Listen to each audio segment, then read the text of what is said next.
¿Y de qué vamos a hablar esta noche, Ajín? Pues bueno, Baruch Hashem, bendito sea el Eterno, que vamos a continuar con la serie que llevamos los días miércoles sobre la esencia del Mesías, Ajín.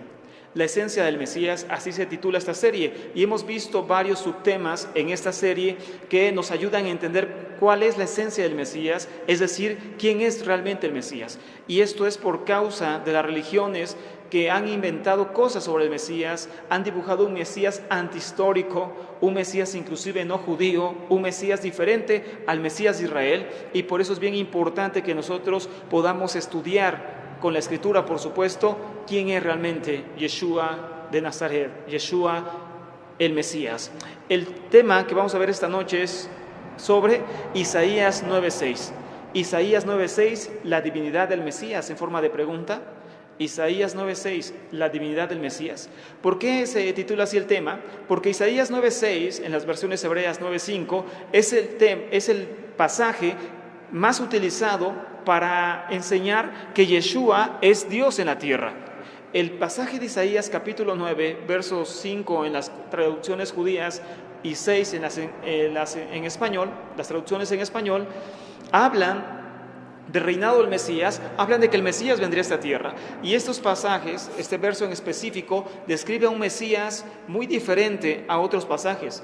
Y al no entender realmente qué dice Isaías 9:6, se ha entendido que habla de un Mesías divino, es decir, a Dios mismo caminando entre los hombres a través del Mesías. Pero antes de comenzar de lleno el tema sobre Isaías 9:6 en esta noche, vamos a estudiar un punto también muy importante sobre Yeshua, y esto es el Aleph Tav, Yeshua y el Aleph Tav.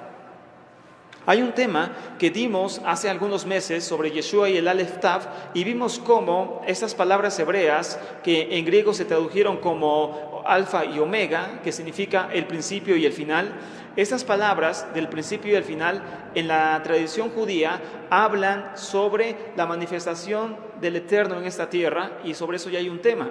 Pero en específico, hoy vamos a tratar el punto sobre el principio y el final, es decir, Yeshua es el principio y el final, es decir, Yeshua siempre ha existido y por supuesto nunca morirá.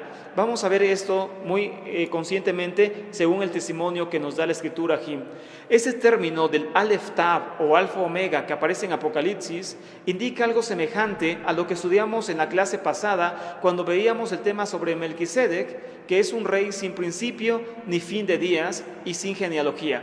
Y vimos que muchas veces cuando se lee el libro de Hebreos y se lee que Melquisedec era un rey sin principio de días, se cree que era el Mesías, porque el Mesías se cree en el cristianismo que es eterno, y por lo tanto el Mesías apareció y era Melquisedec. Pero ya también estudiamos sobre eso. Algo semejante pasa con el libro de Apocalipsis, ya que en el libro de Apocalipsis se dice que Yeshua es el Aleph Tav, o por lo menos eso es lo que se entiende, que Yeshua es el Aleph Tav, es decir, el alfa y el omega en griego, o en otras palabras, que es el principio y el final. Es decir, que Yeshua a la vez no tiene ningún principio, Él es antes de todas las cosas y también está al final de todas las cosas. Pero realmente se le puede dar el título de Aleph Tav a Yeshua. Este tema es muy fuerte, como los que hemos visto antes, pero necesitamos basarnos en la Escritura y no en nuestros propios pensamientos ni cosas semejantes. Por eso, Yeshua ¿es Aleph Tav según Apocalipsis en forma de pregunta? Bueno, vamos a verlo claramente y vamos a ver esta cita muy importante que habla sobre esto que venimos platicando. Vamos al libro de Apocalipsis, capítulo 1, versos 7 y 8. Apocalipsis, capítulo 1, versos 7 y 8. ¿Es Yeshua entonces el Aleph Tav? Es decir, Yeshua no tiene principio, no tiene final, porque este título es del Creador. Entonces Yeshua será el creador por tener este título de Aleph Tav. Vamos a ver qué dice Apocalipsis capítulo 1, versos 7 y 8.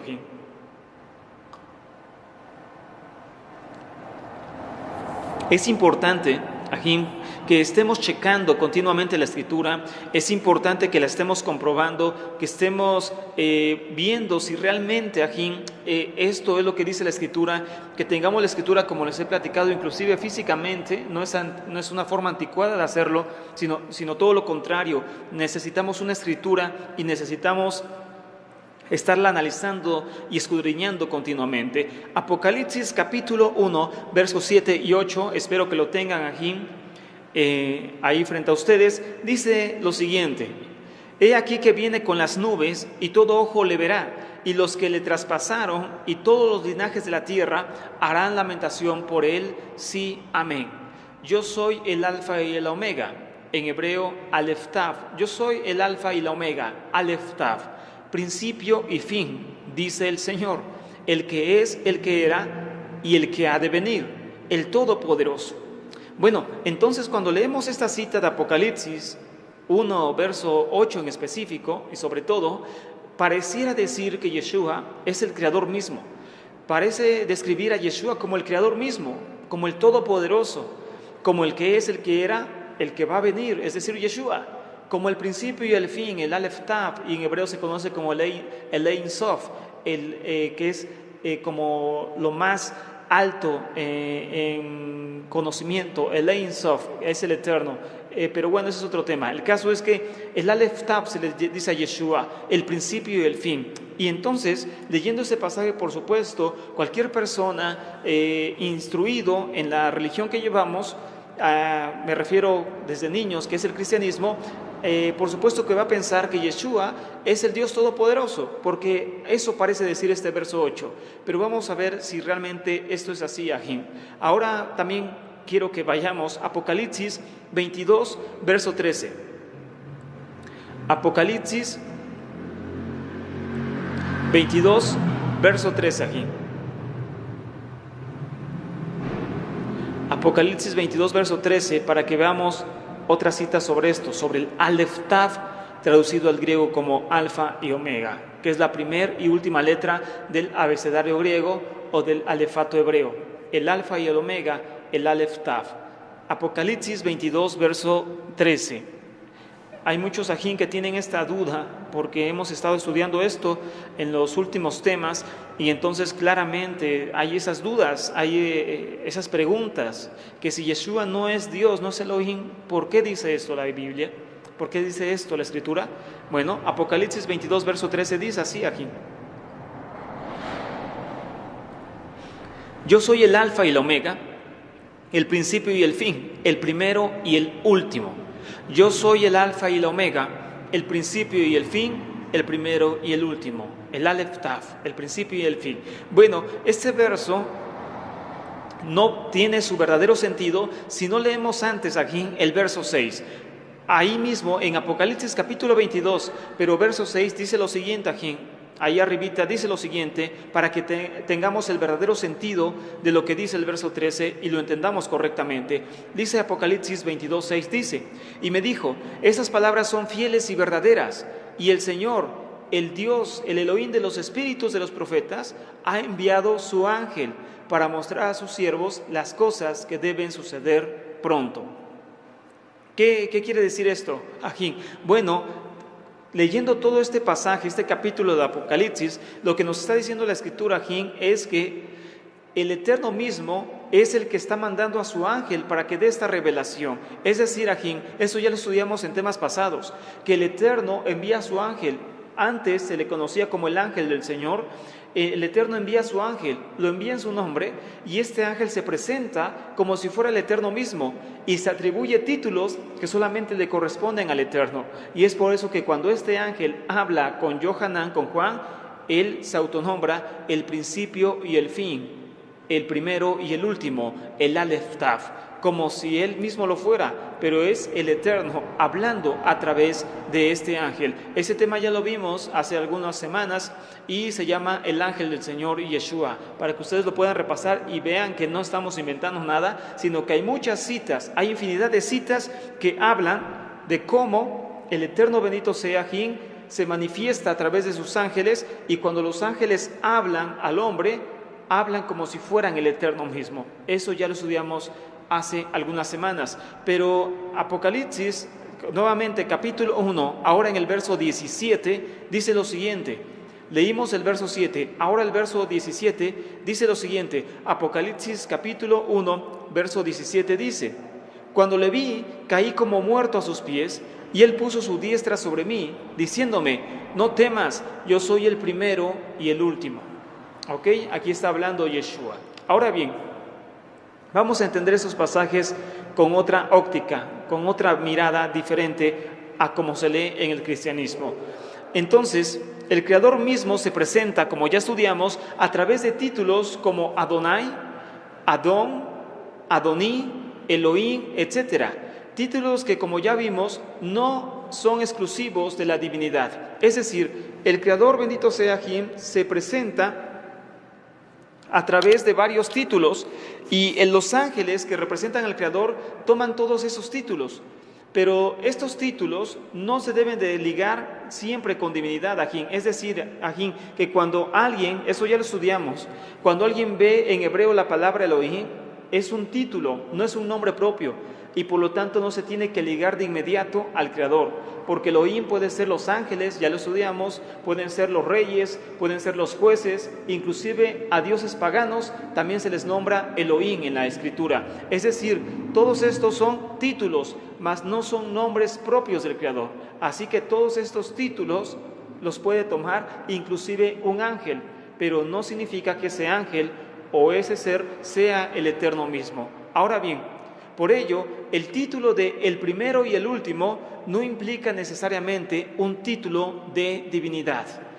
El nombre entonces del primero y el último no implica un título de divinidad. Es decir, que el hecho de que a Yeshua se le diga que es el primero y el último no significa que sea el Eterno mismo en esta tierra, Jim. Ese pensamiento no es realmente un pensamiento que venga de la fe hebrea, sino vino del cristianismo mucho tiempo después. Es decir, Yeshua es el primero, sí. ¿Por qué? Porque es el primero de la resurrección, es el primero, el primogénito del Padre, es el primero en muchas cosas. Él tiene, dice Pablo en Corintios, la primacía, tiene lo primero en todo. Él es el primero en todo. Así que el primero de entre sus hermanos, etcétera. Es decir, Yeshua sí es el primero, pero no como Elohim, que es antes de este mundo y después de este mundo. Es decir, el único que no tiene principio ni final, el único que no fue creado es el Eterno aquí. Elohim bendito, el Creador. Él es el único que no tiene creador. Él es el Creador. Y todos los demás, incluyendo Yeshua, fueron creados aquí, aunque suene fuerte entenderlo y aceptarlo. Ahora bien, también hay títulos que nosotros podemos ver en Yeshua que a veces se ligan también con salvación, con divinidad, que se ligan con el Eterno. Uno de esos títulos es el título de Salvador. De hecho, el mismo nombre de Yeshua significa eso, salvación o salvador, en otras palabras. Entonces, cuando a Yeshua se le da el título de Salvador, también se liga de inmediato con divinidad. Es decir, se liga de inmediato con el Eterno, pero esto no debe de ser así. ¿Por qué? Porque este título de Salvador es un título que se le dio a otros hombres en otras épocas aquí. Es decir, son títulos, mas no es un nombre propio del Creador. Por eso, ¿Yeshua es Salvador? Sí, es nuestro Salvador. Bendito sea su nombre. Es nuestro Salvador. Pero esto no implica que sea el Eterno mismo en esa tierra. ¿Cómo lo comprobamos aquí? Muy fácil, con la misma escritura. Vamos rápidamente al libro de Jueces, capítulo 3, verso 9. Jueces capítulo 3, verso 9 aquí.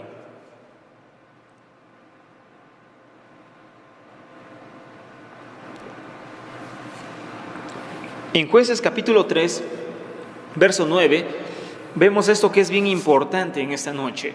Ver cómo hay títulos aquí que se le dan a Yeshua, pero no significa que Yeshua sea Elohim, sea el Eterno, sino que son títulos por una misión específica. Y lo comprobamos, por ejemplo, en el título de Salvador, en Jueces capítulo 3, verso 9. Y en esta parte está hablando de Otoniel, el hermano menor de Caleb, que es llamado Salvador o Libertador. Y dice así, Jueces capítulo 3, verso 9 dice: entonces clamaron los hijos de Israel al Eterno, y el Eterno levantó a un libertador a los hijos de Israel y los libró. Esto es a Otoniel, hijo de Cenaz, hermano menor de Caleb. Aparece entonces aquí la palabra libertador en Jueces 3:9. Otoniel fue un libertador. Y detrás de la palabra libertador se encuentra la palabra hebrea Moshiach. Moshiach, así tal cual, Moshiach, que significa también Salvador. Es decir, esta palabra pudo ser traducida muy bien como Salvador. El Eterno levantó un Salvador, un Moshiach se dice en hebreo, Moshiach, Salvador, para rescatar a Israel aquí. Ahora bien, también los jueces son llamados salvadores en Nehemías 9, verso 27. Vamos a ver otro ejemplo de esto. Nehemías 9, verso 27 es otro ejemplo de cómo los jueces de Israel también fueron llamados salvadores aquí. Es decir, el título de Salvador no se tiene que ligar específicamente con el Eterno. El Eterno, por supuesto, es Salvador, pero Él mandó libertadores, salvadores de una u otra forma a esta tierra, y la Escritura lo comprueba. Nehemías 9, verso 27. Bueno, entonces, si Yeshua no es Dios, dice, no puede salvar. No, sí puede, pero de otra forma. Después explicaremos en específico ese punto aquí. Pero Nehemías 9, 27 dice lo siguiente. Nehemías 9, 27 dice: entonces los entregaste en mano de sus enemigos, los cuales los afligieron, pero en el tiempo de la tribulación clamaron a ti, y tú desde los cielos los oíste, y según tu gran compasión les enviaste libertadores para que los salvasen de mano de sus enemigos. Otra vez aparece la palabra libertadores, que en hebreo es, repito, Moshiach, que significa también Salvador o salvadores. Entonces, en otras palabras, lo que está diciendo aquí la Escritura es que los jueces también eran vistos como salvadores del pueblo, pero eso no implica que, por supuesto, fueran el Eterno en esta tierra. Ahora bien, entonces, estas citas nos comprueban algo bien importante, que el título de Salvador no está ligado siempre a la divinidad. Es decir, el Eterno, por supuesto, que es nuestro Salvador, pero cuando aparece esta palabra o este título en una persona o en un rey en la tierra, no significa que ese rey o esa persona o ese profeta o ese juez haya sido Elohim, por supuesto que no, sino significa que ese hombre recibió el título de Salvador por la misión que cumplió en ese momento, pero eso no significa que sea el Eterno en esta tierra. Es decir, Yeshua es Salvador, Yeshua significa salvación, pero eso no significa que por tener ese título, el Mesías, bendito sea, no significa que por tener ese título sea exactamente Dios, el Eterno en esta tierra. Por ello, el cambiar nuestra mente para mirar de una forma diferente la Torá, aquí, es vital para entender la esencia del Mesías. Repito, cambiar nuestra mente para mirar de una forma diferente la Torá es vital para entender la esencia del Mesías. Cuando dos o más personas tengan el mismo título, no significa que sean la misma persona, ni mucho menos Elohim. Repito, cuando en la Escritura dos o más personas tienen el mismo título, no significa que sean la misma persona, ni mucho menos que sean Elohim. Elohim es Salvador, pero de otra forma, no como el ser humano. Elohim, por supuesto, que es Salvador, pero de una forma diferente, no como el ser humano. Amén. Ahora bien, entonces, ahora sí, pasamos al punto central de este tema. Isaías capítulo 9, verso 6, y vamos para allá. Isaías 9, verso 6, la divinidad del Mesías. Es cierto que Isaías habla de un Mesías divino, de un Mesías Dios, en otras palabras. Vamos a ver Isaías para analizar si realmente él estaba enseñando esto. Isaías 9, verso 6, amados Ajim, para que lo busquen en esta noche y podamos estudiarlo.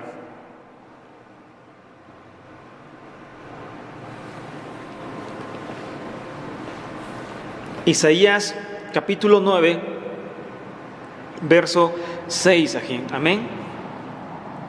Versos 6 y 7, espero que lo tengan en sus casitas, y dice de la siguiente manera, Isaías 9, 6 y 7. Porque un niño nos es nacido, hijo nos es dado, y el principado sobre su hombro, y se llamará su nombre admirable, consejero, Dios fuerte, lo leo tal cual, Dios fuerte, Padre eterno, príncipe de paz. Lo dilatado de su imperio y la paz no tendrán límite. Sobre el trono de David y su reino, disponiéndolo y confirmándolo en juicio y en justicia desde ahora y para siempre. El celo del Eterno de los ejércitos hará esto. Durante todo este tiempo, que llevo enseñando, porque yo también, bendito sea el Eterno, lo aprendí, que llevo enseñando sobre que el Mesías no puede ser Dios mismo en esta tierra, porque eso rompe con el monoteísmo judío, eso rompe con el monoteísmo judío real, es decir, que el Eterno es uno y no más, y un enviado que es el Mesías, que es diferente. Todo este tiempo que llevo aquí enseñando que el Mesías no puede ser Dios por todo lo que ya hemos estudiado, la gente aquí que ha sido instruida desde el cristianismo y después en raíces hebreas, que ha sido instruida con estas enseñanzas, siempre, sin falta, siempre me replican y me dicen, pero ¿por qué Isaías 9:6 dice que el Mesías es Dios fuerte y el Padre eterno o Padre de eternidad? ¿Por qué Isaías 9 dice que el Mesías sería Dios, en pocas palabras? Bueno, entonces este pasaje es usado para defender que el Mesías es divino, pero esa enseñanza nació en Roma, no nació en Israel. La enseñanza de que el Mesías es divino nació en el Concilio de Nicea, año 325, mucho tiempo después de Yeshua. Pero ese no es el punto, ni esa es nuestra excusa aquí, sino que tenemos que analizar realmente la Escritura para ver qué es lo que dice Isaías, un hebreo de hebreos que profetizó sobre el Mesías. Ahora bien, entonces, Isaías, sin lugar a dudas, habla sobre el Mesías y nos enseña que el Mesías vendría a esta tierra, sería un niño, por supuesto. Dice, un niño nos es dado, hijo nos es dado, un niño, y el principado estará sobre sus hombros. Entonces este niño, que después se convertirá por supuesto en adulto, este hombre, dice que también tendría un título o varios títulos, y dos de ellos, los más controversiales para la fe, es Dios fuerte y Padre eterno. Que dos títulos que tendría el Mesías cuando viniera a esta tierra sería Dios fuerte en español y Padre eterno o Padre de eternidad. Entonces, cuando nosotros leemos estos dos términos con un pensamiento alejado de la fe hebrea, se deduce que el ser que vendrá a esta tierra, que el ser que el Eterno ungirá como Mesías, sería una encarnación de Dios en la tierra. Eso es lo que se cree aquí actualmente al leer Isaías, con una mente alejada de la fe hebrea como la que nosotros teníamos por nacer en un mundo gentil y nacer como gentiles. Entonces, cuando se lee Isaías 9, se cree de inmediato y se deduce que el ungido del Eterno, es decir, Mashiach, el Mesías, sería una encarnación de Dios en la tierra. Sería Dios en esta tierra, en pocas palabras, aquí. Bueno, y después en la otra clase estudiaremos sobre el título de Immanuel, Isaías 7, donde dice que nacerá un niño que se llamará Immanuel o Emanuel, que significa Dios con nosotros. Otro verso usado para decir que Yeshua sería Dios. Pero bueno, hoy estamos en la otra semana estudiaremos el otro tema. El caso es que hoy estamos en este tema y en este verso, Dios fuerte y Padre eterno, es entonces Yeshua una encarnación de Dios en la tierra, es decir, el Dios todopoderoso, el Dios de Israel, vendría a esta tierra a través del Mesías. Bueno, para entenderlo debemos hacernos mínimo 3 preguntas aquí. Para entenderlo necesitamos hacernos mínimo 3 preguntas. ¿Cuáles son estas preguntas? Bueno, número 1, necesitamos hacernos las siguientes preguntas. Número 1, Isaías, a quien le fue dada esta profecía, ¿pensaba que Elohim mismo vendría a esta tierra en el cuerpo del Mesías? Entonces, número 1, necesitamos preguntarnos esto. Isaías, a quien le fue dada esta profecía, pensaba que Elohim mismo, Dios mismo, Elohim mismo, vendría a esta tierra en el cuerpo del Mesías. ¿Eso creía Isaías, quien recibió esta profecía? Número 2, el pueblo judío, quien conoció mucho antes que el cristianismo estas escrituras, el pueblo judío conoció mucho antes que el cristianismo estas escrituras. El pueblo judío entonces esperaba que el ungido del Eterno fuera el Eterno mismo en esta tierra. Es decir, el pueblo judío conoció Isaías 9 mucho antes del cristianismo. Y entonces el pueblo judío creía que el Mesías, cuando viniera, sería Dios mismo en esta tierra, porque eso supuestamente dice Isaías. Es decir, el pueblo judío esperó durante siglos a un Mesías Dios. Antes del cristianismo, el pueblo judío al leer Isaías espera a un Mesías Dios. Y por último, si el Mesías no puede ser Dios en esta tierra, ¿qué significan entonces estos pasajes? Si el Mesías no puede ser Dios en esta tierra como hemos estudiado, ¿qué significan entonces estos pasajes de Isaías 9:6? Estos versos. Es muy interesante aquí. Entonces, comencemos con el primer punto, que es Isaías, quien recibió esta profecía, pensó que el Eterno vendría a través del Mesías. Isaías creía que el Mesías sería Dios en esta tierra. Bueno, la respuesta la tenemos solamente 2 capítulos más adelante en el mismo libro de Isaías. Isaías capítulo 11, verso 1 al 3, dice lo siguiente aquí, para responder si Isaías creía que el Mesías sería Dios en esta tierra, porque Isaías recibió la profecía. Por lo tanto, Isaías, ¿qué pensaba? Que el Eterno mismo, el Dios de Israel, vendría en el cuerpo del Mesías. ¿Eso pensaba Isaías? Vamos a ver si es verdad o no. Isaías capítulo 11, verso 1 al 3, para ver si Isaías creía lo que hoy el cristianismo quiere, que el Mesías o que el Eterno vino a través del Mesías o vino a través del cuerpo del Mesías, que se conoce como encarnación de Dios, tal cual, aunque suene fuerte, así se conoce. Pero entonces Isaías también creía eso, que hoy el cristianismo cree, y algunos movimientos mesiánicos. La respuesta la tenemos simplemente 2 capítulos adelante. Isaías 11, verso 1 al 3.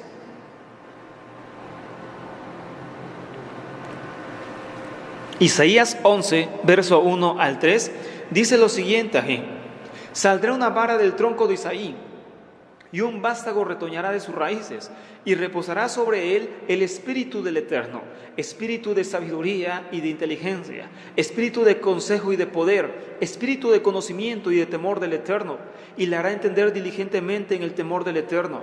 No juzgará según la vista de sus ojos, ni arguirá por lo que oigan sus oídos. Isaías está hablando del Mesías en el capítulo 11.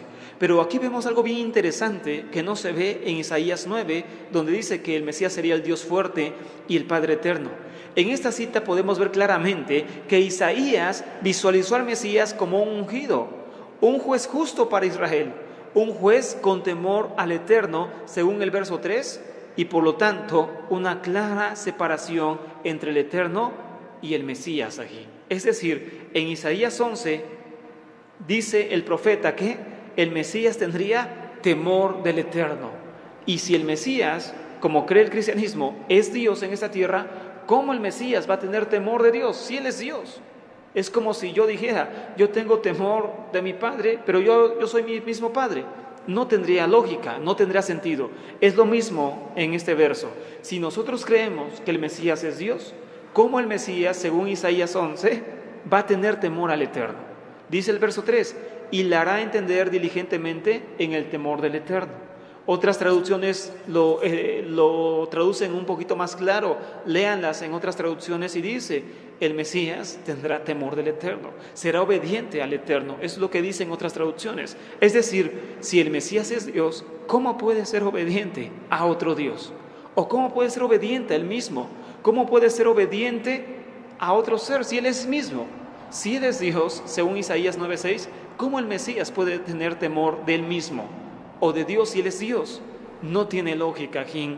Y por supuesto, no tiene lógica porque Yeshua no puede ser Dios. Él no se nombró Dios en esta tierra, sino eso lo hizo el cristianismo, repito, 400 años después. Ahora bien, el Mashiach, bendito sea, Yeshua, quien es bendito por los siglos, aquí,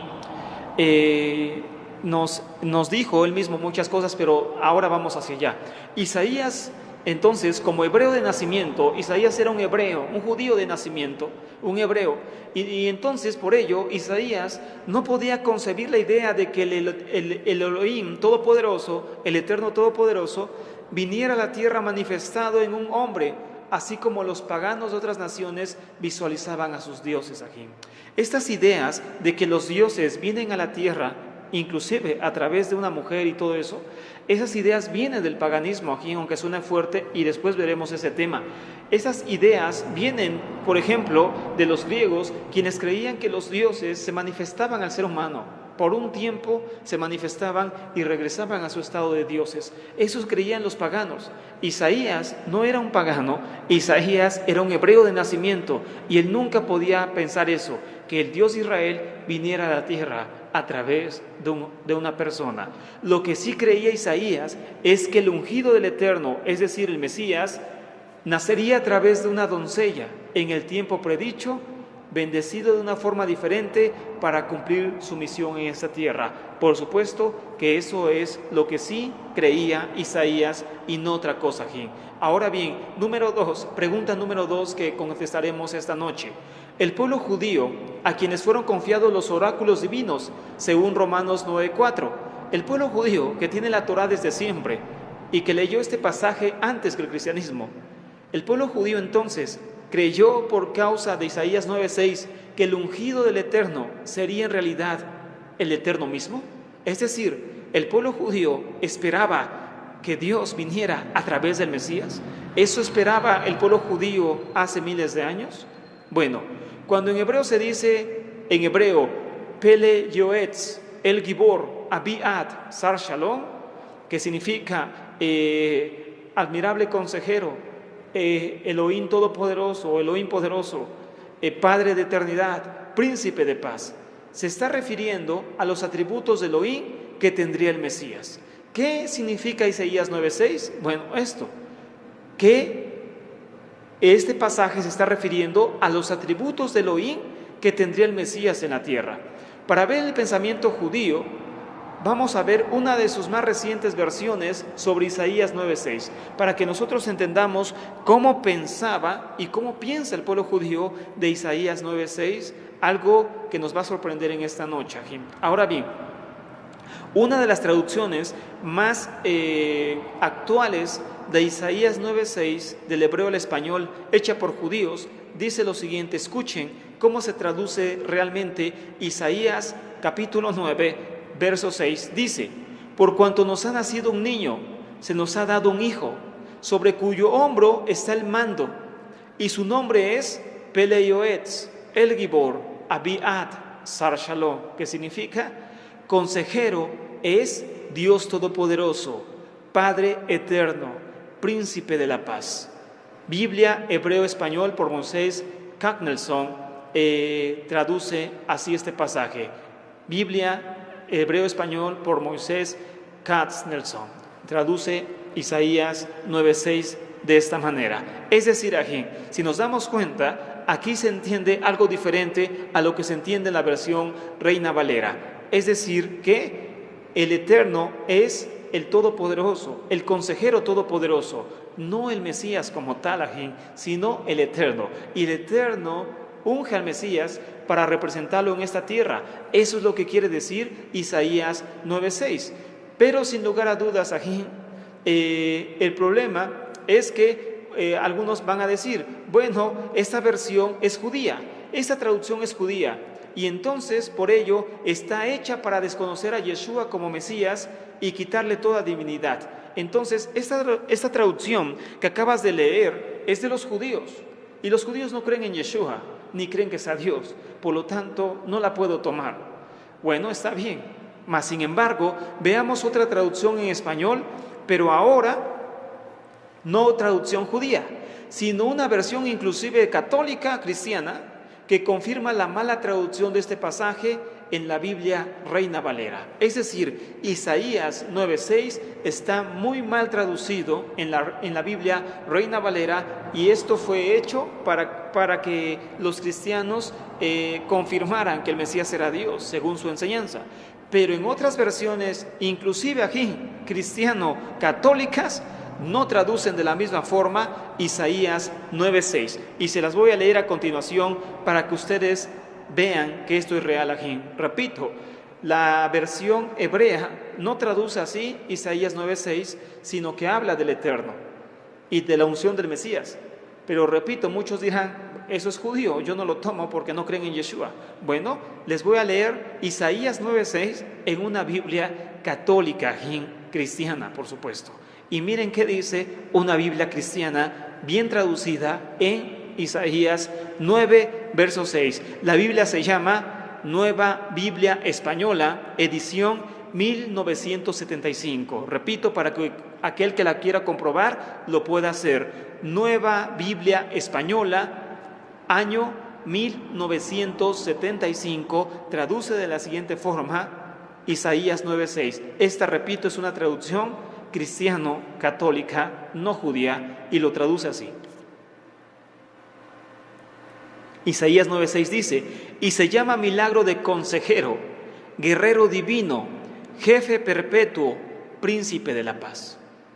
Lo repito, y se llamará milagro de consejero, guerrero divino, jefe perpetuo, príncipe de la paz.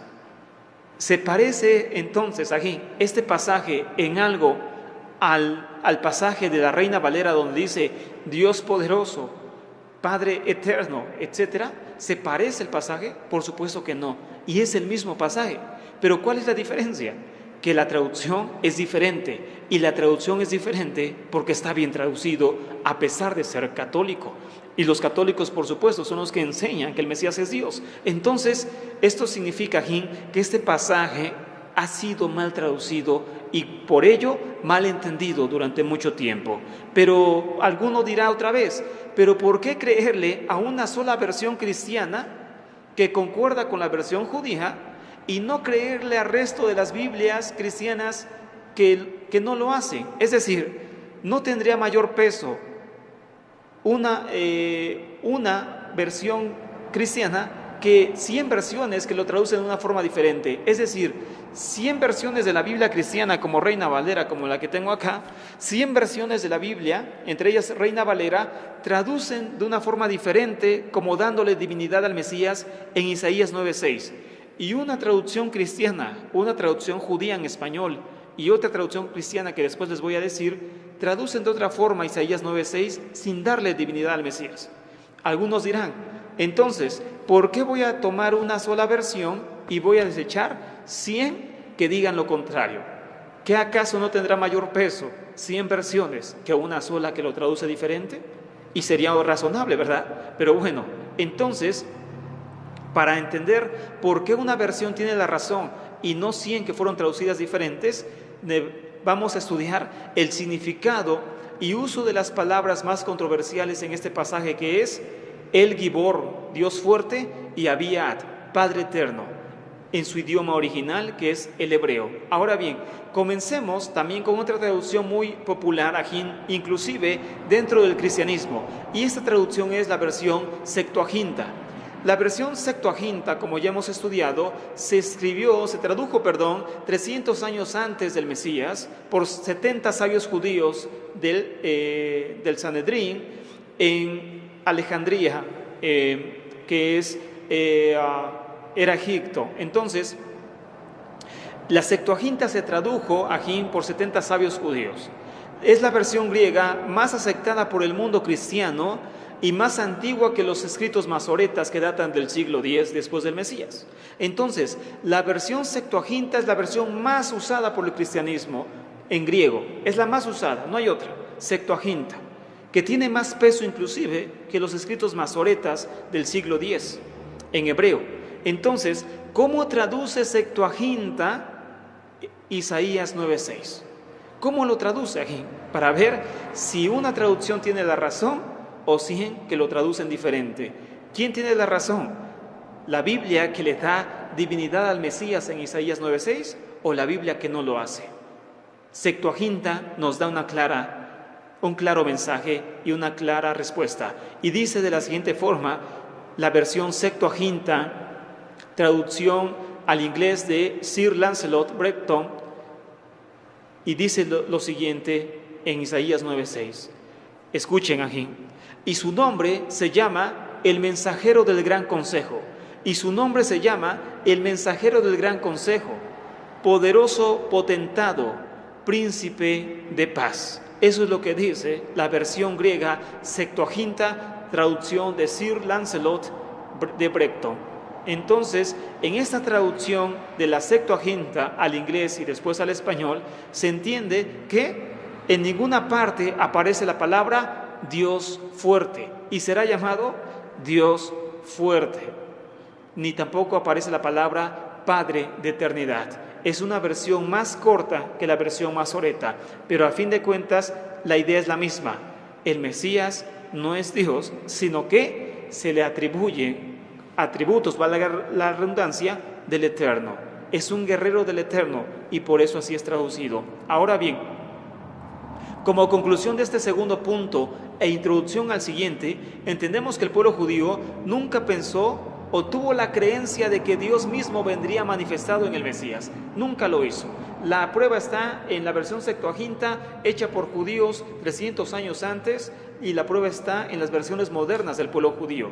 Sino más bien el pueblo judío esperaba a un Mesías con atributos del Eterno y que el Eterno manifestara sus atributos a través de él. Eso es lo que sí esperaba el pueblo judío aquí. Y por eso vamos a estudiar el significado de las palabras más controversiales en Isaías 9, verso 6. La primera de ellas es el Gibor. El Gibor. El Gibor en hebreo significa, o se tradujo, en español, se tradujo en Reina Valera como Dios poderoso y será llamado Dios poderoso. Así dice Reina Valera. Y detrás de esa frase, Dios poderoso, aparece el hebreo el Gibor. El Gibor. Para llegar hasta este punto, estudiamos hace algunas semanas, el título de Elohim. Y vimos cómo el título de Elohim no es exclusivo de la divinidad, no es exclusivo del Eterno. Uno de ellos es entonces el título Elohim, que se desprende de Elohá y a su vez se desprende de El, en la forma más corta. Elohim, Elohá y El. Eso ya lo vimos. Esta última palabra es entonces la que aparece en Isaías 9, El, que se tradujo en Reina Valera como Dios. El Gibor, Dios fuerte. Sobre este término, El, ya hemos estudiado y hay todo un tema sobre eso que pueden checar en esta página. Basta decir hoy que su significado puede ser también, además de Dios, Él se traduce como juez, se puede traducir como poderoso, se puede traducir como ángel y se puede traducir como fortaleza. Ese es el significado hebreo de la palabra El, Elohá, Elohim, de ahí viene. Así que pasaremos al siguiente término, Gibor. Gibor, según la concordancia Strong o diccionario Strong, significa guerrero, tirano, campeón, jefe, gigante, hombre fuerte, hombre valiente. Repito, según el diccionario Strong que cualquiera puede checar, significa la palabra Gibor, guerrero, tirano, campeón, jefe, gigante, hombre fuerte. Y como podrá usted notar, o aquí como ustedes pueden notar, fuerte es el octavo significado de esta palabra, no el primero. Ahora bien, Gibor, como se usa en Isaías 9, significa un rey guerrero con los atributos de Elohim. Y esto es exactamente lo que es el Mesías. Repito, la palabra Gibor aparece en Isaías 9 para decir y enseñarnos que el Mesías tiene atributos de Elohim. Uno de ellos es que es un Mesías guerrero. Isaías 9:6 entonces se refiere al atributo de Elohim, especialmente como luchando por su pueblo. Esa es la idea que quiere dar Isaías 9:6. Isaías 9:6 enseña que el Mesías luchará por su pueblo, que será un guerrero valiente, un guerrero poderoso. Y entonces aquí toma sentido la traducción que leímos en la versión judía y la versión española de la Biblia Católica. Y entonces la Biblia Católica, repito, llamada Nueva Biblia Española 1975, que está gratis en internet, cualquiera lo puede comprobar o en cualquier otro lado, traduce el Gibor como guerrero divino, no lo traduce como Dios fuerte. Y se dan cuenta la diferencia. Si tú escuchas como gentil la palabra Dios fuerte, ¿en qué piensas? Piensas en el Eterno, sin lugar a dudas. Pero cuando escuchas la palabra guerrero divino, ¿en quién piensas? En un soldado. en un soldado apoyado por el Eterno y un guerrero divino, sin lugar a dudas. El jefe del ejército de Israel es sin lugar a dudas el Mesías. Por eso el pueblo judío siempre ha esperado a un guerrero divino, a un guerrero, a un jefe militar, en pocas palabras. A ese ser esperaba en los días de Yeshua, y por eso a él no lo tomaban mucho en cuenta. Pero la palabra El Gibor, la Biblia española la tradujo como guerrero divino, y está bien empleada. ¿Por qué? Porque ese es el papel del Mesías, un jefe militar, un guerrero divino, un guerrero apoyado por el Creador, no el Eterno mismo en esta tierra. ¿Se dan cuenta la diferencia, amados, entre un verso y el otro? Es una diferencia abismal, y la diferencia no es otra cosa más que una buena traducción. Eso es todo. Si Isaías 9:6 fuera traducido correctamente, nos quitaríamos de tantos problemas. Inclusive, amados, ni tan siquiera estaría yo dando este tema hoy en miércoles. No habría caso, no tendría sentido, porque Isaías estaría bien traducido. Pero como no está bien traducido aquí, se sacan todo tipo de conclusiones, entre ellas que el Mesías es Dios. Por eso repito aquí, en los meses que llevo enseñando sobre este tema de que el Mesías no puede ser Dios, porque eso rompe con el monoteísmo judío, con el monoteísmo hebreo de la Biblia, con el Shema Israel, escucha Israel, el Señor nuestro Dios, el Señor uno es, uno y único, no pueden haber dos dioses, ni un Dios manifestado en la tierra. Cuando venimos enseñando eso, lo primero que la persona me dice es que, bueno, es que tú dices eso, pero Isaías 9:6 dice lo siguiente. ¿Y por qué piensa así? Porque ha visto siempre las malas traducciones, ha leído pésimas traducciones que tristemente le alejan del verdadero conocimiento y de la verdadera esencia del Mesías. La Biblia americana, hay otra Biblia que traduce también correctamente este verso, llamada Nueva Biblia Americana, que es católica. La Nueva Biblia Americana, así se llama. La Nueva Biblia Americana también traduce muy bien este verso.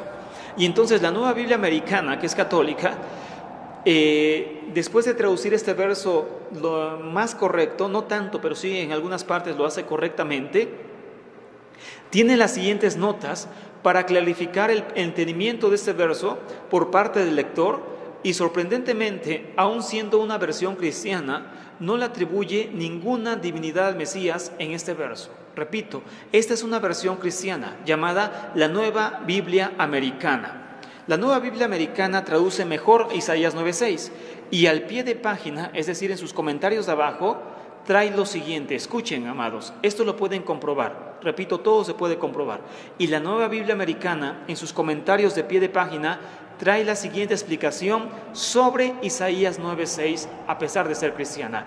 Número 1, el título de consejero, dice esta versión en español.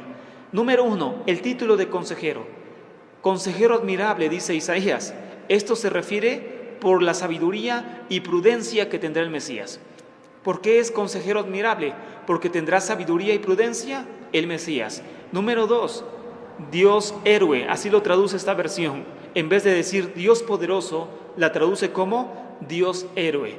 ¿Por qué dice esta Biblia en su explicación? ¿Por qué dice Dios héroe?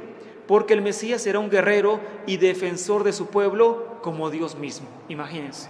Y es una Biblia católica aquí, no es una Biblia restaurada, no es una versión judía, nada de eso. Es una versión cristiana católica llamada la Nueva Biblia Americana, que trae la explicación de Isaías 9:6 y dice Dios héroe. ¿Por qué dice Dios héroe? Comenta esta Biblia, porque el Mesías será un guerrero y defensor de su pueblo como Dios mismo. Amén, Baruch Hashem, eso es claro. Por eso la versión española lo traduce como guerrero divino en vez de Dios fuerte o Dios poderoso, porque esa sería la verdadera traducción. Eso es lo que quiere decir Isaías 9:6 en esa parte. Dios poderoso, el Gibor, se traduce como guerrero divino. Un defensor de su pueblo será el Mesías como Dios mismo, amados. Número 3, Padre eterno. ¿Por qué al Mesías se le llama Padre eterno? Porque siempre será dedicado a su pueblo. Se le conoce como Padre eterno porque siempre se dedicará a su pueblo. Príncipe de paz es porque su reino se caracteriza por la paz. Nueva Biblia Americana, comentarios a pie de página tremendos aquí. Y es una Biblia cristiana que no le atribuye en ninguna parte, como ya vimos, divinidad al Mesías, aún siendo cristiana católica, porque esa es la verdadera traducción de Isaías 9, verso 6. Ahora bien, cuando en hebreo se dice Pele Yoetz El Gibor Abiad Sar Shalom, se están refiriendo a los atributos de Elohim que tendrá el Mesías. O podríamos pensar que Elohim nació en algún momento, como dice Isaías, un niño nos es dado, un hijo se nos es dado, y llevará este nombre. Es decir, se puede creer que Dios fue un niño y después un adulto, como dice Isaías 9:6, porque hijo nos es dado, y el principado estará sobre sus hombros. Un niño, un hijo nos es dado. Es decir, ¿acaso Dios pudo ser un niño aquí? Por supuesto que no. Por supuesto que no. ¿Y Dios nació en esta tierra, como dice Isaías? Si el Mesías fuera Dios, Dios nació en esta tierra, vamos a explicar eso más adelante. Por supuesto que no, amados, aunque suena fuerte nuestro choque intelectual con eso, por supuesto que no es así. La segunda frase controversial, ya que vimos cuál es el significado correcto del Gibor, traducido como Dios fuerte, la segunda frase controversial, con la cual concluiremos hoy nuestro estudio es Padre de eternidad, hebreo Abiad. Y dice Isaías 9:6, versión Reina Valera, y será llamado Padre eterno. Y otra vez, un título que parece divino. Y por eso cuando la gente lee Isaías 9:6, dice, será llamado Padre eterno, es decir, será Dios. El único Padre eterno que tenemos es Dios, por lo tanto el Mesías tendrá que ser Dios. Bueno, esta frase se refiere al reino del Mesías, porque para la mentalidad hebrea, los reyes son considerados como padres para su pueblo. Repito, esta frase se refiere al reino del Mesías, porque para la mentalidad hebrea, los reyes son considerados padres de su pueblo. Recuerden el comentario de esta Biblia católica, que está tremenda. Lo voy a repetir porque está clarísimo. Si todas las Biblias trajeran comentarios como estos, nos quitaríamos de clases de miércoles, porque todos creíamos lo mismo. No, ya no habría clases sobre el Mesías en miércoles porque todo sería fácil de entender. El problema es que se traduce mal y se predica mal y la gente cree cosas muy diferentes. Entonces la Nueva Biblia Americana, en su comentario sobre Padre Eterno, dice, Padre Eterno se dice al Mesías porque siempre será dedicado a su pueblo. No dice que porque será Dios, sino lo dice bien, porque el Mesías se dedicará a su pueblo. Entonces, este término de Padre Eterno se refiere a que el Mesías será rey, porque para la mentalidad hebrea, los reyes son considerados padres de su pueblo. Pero alguien podrá decir, estás mal, estás mal, hermano. Eso es absurdo. ¿Cómo al Mesías le llamará Padre Eterno? Porque así se le llaman a los reyes. ¿De dónde sacas tú eso? Enséñamelo. ¿Dónde está eso en la Escritura? Pues vamos para allá. Isaías 22, verso 20-21. El mismo libro de Isaías nos contesta todo. Isaías 22, verso 20 y 21. Los reyes de Israel eran considerados padres de su pueblo. Dice esta versión cristiana en su comentario, ¿por qué al Mesías se le llama Padre Eterno? Porque se dedicará a su pueblo todos sus días. Isaías 22, verso 20 y 21. ¿Se dan cuenta, qué tan fácil es entender la Escritura? Si realmente pudiéramos entenderla en su idioma original, sería totalmente diferente nuestra mentalidad. Isaías 22, verso 20 y 21. Yo alabo, yo exalto, yo bendigo a los hermanos que están aprendiendo hebreo, porque podrán sacar muchas mentiras de su vida sin necesidad de que alguien se los enseñe. El Eterno mismo les mostrará la verdad. Isaías 22, versos 20 y 21 dice, espero que lo tengan ahí, los reyes de Israel son llamados padres de su pueblo. Por eso al Mesías se le llama Padre Eterno, un Rey eterno, en otras palabras. Padre es Rey, Padre Eterno, Rey eterno. Es decir, el Mesías reinará para siempre, según los profetas. Isaías 22, versos 20 y 21 dice, en aquel día llamará a mi siervo Eliaquín, hijo de Hilcías, y lo vestiré de tus vestiduras y lo ceñiré de tu talabarte, de tu turbante, y entregaré en sus manos tu potestad, y será padre al morador de Jerusalén y a la casa de Judá, y será padre al morador de Jerusalén y a la casa de Judá. Entonces, ¿es tradición rabínica que a los reyes se les decía padres? Por supuesto que no. Aquí está Isaías 22, verso 20 y 21. También en Segunda de Reyes 13:14, segundo libro de Reyes 13:14, dice que Joás, el rey de Israel, le dijo a Eliseo: Padre mío, Padre mío. ¿Recuerdan esa frase? Padre mío, gente de Israel, o carros de Israel y su gente de a caballo. ¿Recuerdan esa frase tan popular? Pues ahí está, aquí también comprobado. A los reyes, inclusive a los profetas, se les llamaba padres. Eliseo le llamó padre a Elías: Padre mío, Padre mío. Entonces, a los profetas, a los reyes, a la gente de autoridad, también se le conocía como padre. Él es mi padre, pero no por ser físicamente su padre, sino por la autoridad y el respeto que había sobre ellos. Entonces, al decirle al Mesías Padre eterno, Abiat, ¿se refiere a qué? ¿A que era Dios? No, a que Él sería el rey perpetuo sobre Israel y sería un rey dedicado al pueblo. Baruch Hashem. Entonces, la controversia surge en el término eternidad, que se entiende como si Yeshua fuera eterno, es decir, preexistente al igual que Elohim. Esta frase de Padre de eternidad debió ser traducida de otra manera, como lo vemos en las versiones inclusive cristianas que lo tradujeron correctamente.